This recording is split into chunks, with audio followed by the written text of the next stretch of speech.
Hey, so I'm gonna try to make this as quick as possible, but I just wanted to go over some of my daily struggles as a Christian woman, and I'm gonna list all of them before I get into each of them. It's procrastination, overthinking and doubt, money management, dwelling on the past, avoiding confrontation and uncomfortable situations, cussing, gossiping, and lust, and secular music. So number one being procrastination. Now I feel like I've been getting better with this because it's something that, especially towards the end of last year, I've always I was okay with sleeping in filth. I wasn't really actively getting it back in routine like I normally would. And so lately I've been getting a lot better with it by this 3-minute method. And this is, I forgot where I saw it off of, but it was a video that was pretty much talking about, oh my god, what is it? So the video was talking about a 3-minute method, and this 3-minute method was basically if you could get a task done within 3 minutes, then you need to start the task now. So that's pretty much what plays in my mind anytime that there's something that I have to do. If I have to go in, I don't know, freaking wash fork and a spoon in the sink, right? It's a good example.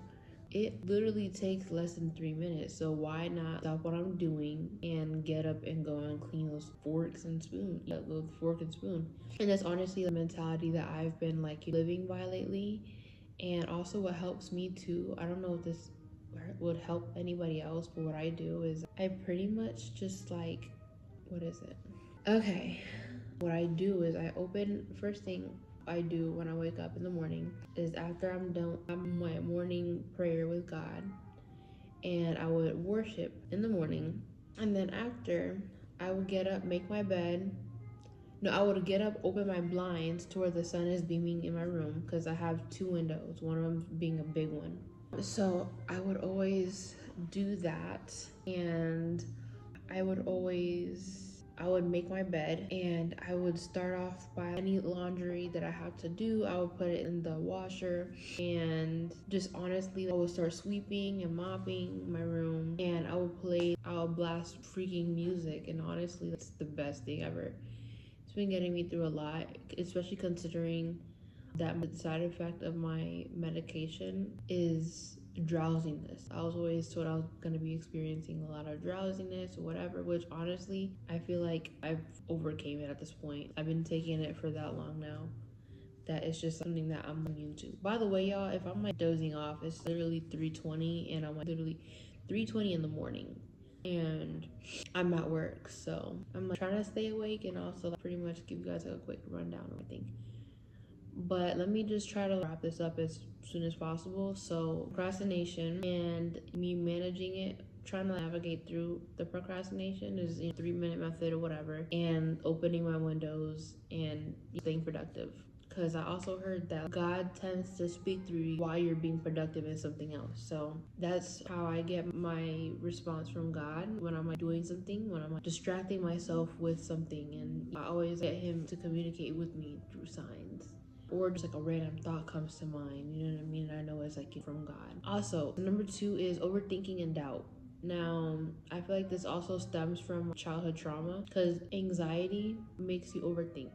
Now, I was diagnosed with anxiety before, after years of even having it and not knowing that that's what it was, which I'm not trying to claim. Honestly, that's just not something that I want to claim anymore. So in the name of Jesus, I rebuke that, the spirit of anxiety. But so that's something that I've been dealing with a lot lately is overthinking and doubt. And I say doubt as in, according to my dad growing up, whatever I do, my good isn't good enough. You know what I mean? And that's something I was talking to my mom about earlier today. Because I always told her, I was like, you could come home with straight A's, and he's just not impressed. He's just like, oh, you could do better. What better is there? But anyways, it's just things like that. And I'm seeking therapy for it as well. So it's just not something that I gotta worry that much about. And also, God is my healer. So also so that's two. Number three is management is something that just comes natural for me. Well, not doesn't really come natural to me, but spending money comes natural to me. As the oldest, I always prioritize other people, and because I'm such a nurturing person, I just have the tendency of being like a second mom to people. People even look at me as a rich auntie or whatever. But so money management is something that I'm still working on. I have a decent amount of savings in my bank account.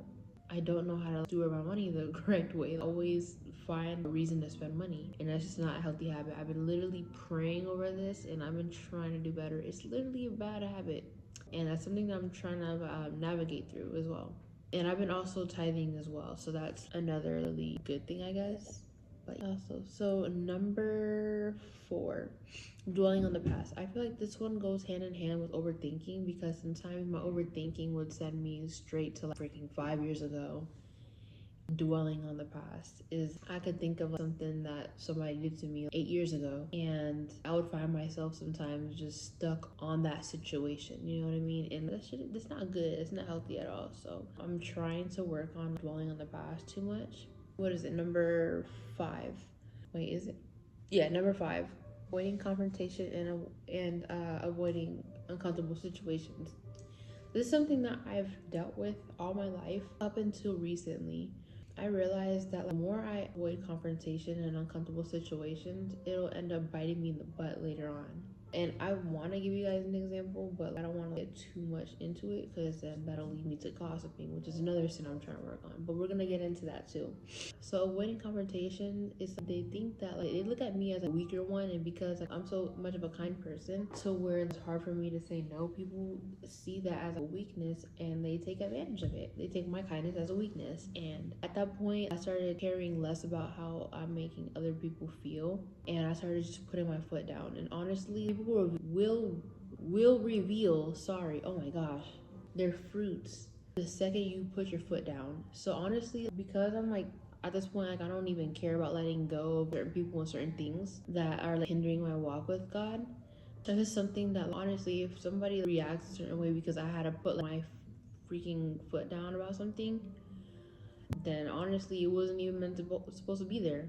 And sometimes like will speak through me, like, through my discernment, and he will convict me of the kind of people that I'm keeping around, whatever, my habits too. Because all these things I'm struggling with, I feel like some sense of conviction for it as well. But another one is cussing. Well, that's number what, 6? Yeah, number 6 is cussing. Now, cussing, this is a really big one that I'm struggling with right now. I say this because I could literally be so passionate about something, and because it's hard for me, it's honestly like everybody, is hard to unlearn your ways, especially when you adapted to something for such a long time and it's became a norm for you. Sometimes like it just naturally, like, cursing to me just comes natural. And that's something that I'm like trying to pray about, because I know that's not right, especially considering that I want to become a Proverbs 31 woman, which God is still working on me. But so cussing, that's something that I'm still battling with, and I'm not gonna sit here and try to act like I'm holier than thou or whatever, because truth is, nobody's perfect. We all have our struggles, whatever, and that's just one of my main struggles right now is profanity. Honestly, lately I haven't really been cursing as much, except for like moments where I'm really frustrated, which still I'm still trying to work on it. But the 7th one, I believe, I don't even know anymore, but the 7th one, the next point I should say, is gossiping. Now, gossiping is another one that I deal with really heavily, and I realized that it's just made people lose trust for me. And it's something that I've also been feeling like a lot of conviction for, and that's why I've been like trying to journal a lot. And that's why like a lot of the company that I kept around, they would freaking feed into gossip. They would live off of gossip and drama. So I'm still trying to adapt and unlearn my ways, you know what I mean? And gossiping is a really big one that I'm still trying to unlearn. And thank God I realized the power of it, because just like talking about other people's lives or whatever, it ends up turning on you at one point. And it's just like, I don't know how to describe it. I don't even know. It's literally like 3:30 in the morning, so I'm just speaking whatever. But gossiping is most definitely one that I'm trying to work on. I don't like it, and I just don't. But I'm glad that honestly, I have friends that like, they don't condone gossiping. You know what I mean? My brother and my sister, they don't feed into it. I don't even know, man. I just feel like I just gossiped family and whatever, and that shouldn't be like that. But now, this is something that I was dealing with up until I would say the beginning of 2024 slash the middle of 2024. I'm not gonna really get too much into it, but lust in as in sexual desire, sexual fantasies or whatever. I'd be lying if I said I don't crave sea eggs, right? But so lust is just really been like something that I've dealt with for a long time. I've struggled through it and all. And I say that I don't have those lustful desires sometimes because I do, but it's just I know how to manage it more. Let's say like for example this cute guy, right? And the second I get that Jezebel spirit, I'm not feeding into it. I would automatically put him on block. And I feel like I don't know. Oh, there's another thing too. Modesty. I feel like a lot how I dress would at the time it would attract a lot of lustful men, and they would never respect me. And so that's why I had to change the way I dressed or whatever to get the proper attention. So lust, that was a really big thing for me at one point, and I don't struggle with it. It's like I said, it's more manageable, but I know how to control myself now. Last but not least, we're gonna talk about secular music. This is something that now, like me trying to listen to the music that I was constantly blasting or whatever, I would try to re-listen to it now, and the amount of uncomfort and cringe that I feel whenever I would hear secular music, it would honestly just disgust me. And I say this like in all truthfulness, when the moment that you're being saved and you're doing right by God, you will start to see that a lot of the music is made in the darkest parts of the spiritual realm. A lot of the secular music, honestly, it could literally be just Ariana Grande singing a song with no profanity. It's still considered secular because it's not of God.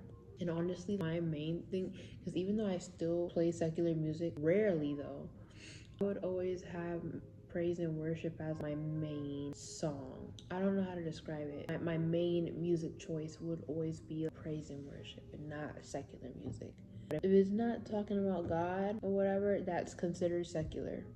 If it's talking about drinking, getting drunk or whatever, freaking smoking and having sex or whatever, that's bad.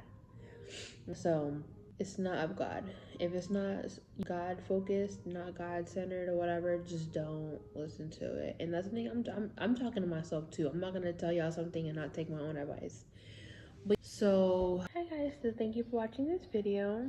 And so I know we all battle through things. No sin is greater than the other. And if you ever need anything, you can always talk to the man above because he's always listening and he's always ready to restore you and to change your life for the better. Now, if you guys are dealing with certain things and a so-called Christian is making you feel bad for it, that's not a Christian. Christians are called to spread love and to speak life into others and to spread wisdom. So if you're not getting that from a quote-unquote Christian, then they're not a Christian. And so that's just somebody you need to stay away from. Those are what you call narcissists in disguise. Those are what you call wolf in sheep clothing, because they can call themselves Christian or whatever, but then what fruit are they bearing? Answer that exactly. You can't, because they're not Christians. Anyways, y'all, I'm gonna get off of here. I'm gonna go and I don't even know. I'm gonna just wait till I could get home and go to sleep because I'm tired. Y'all can probably see it in my eyes already. So I'm just yapping, but whatever. I love you, but God loves you more. Bye.